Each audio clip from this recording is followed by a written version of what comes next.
Homilador bo'lish, bola ko'tarish erkaklar uchun ish hisoblanmaydi. Biroz og'riqqa chidash xolos. Mayda-chuyda muammolar, soch to'kilishi, yuzdagi chipqonlar, badandagi toshmalar, tuganmas ukollar olinsa nima bo'pti? Ona o'z tanasidan yangi tug'iladigan bolaga barcha narsasini beradi. Shu tufayli o'zi ancha holdan toyadi. Kamiga isitma, shamollash, yo'tal va hech qanday holatda dori ichish mumkin emas. Bu bolaga zarar yetkazadi. Bu ham katta ish emas.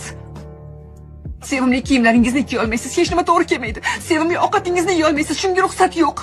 Depressiya, kayfiyat o'zgarishlari shunday bo'lgan taqdirda ham biz hammasiga chidaymiz, hech kim xafa bo'lmasligi uchun. Ona o'sha 9 oy davomida o'z tanasini qurbon qiladi deb bemalol aytsa bo'ladi. Varunsiz hatto to'lg'oq og'rig'ini tasavvur ham qila olmaysiz, har qancha fantaziyangizni ishlatsangiz ham. Lekin biz hammasini tabassum bilan qabul qilishga majburmiz. Chunki shuni bilamizki, chaqaloqni bir marta ko'rganimizda hammasi shunga arzishini. Ammo erkakning homiladorlik davridagi hissasi qay darajada bo'ladi? Onda sondagina, azizam, men keldimmi?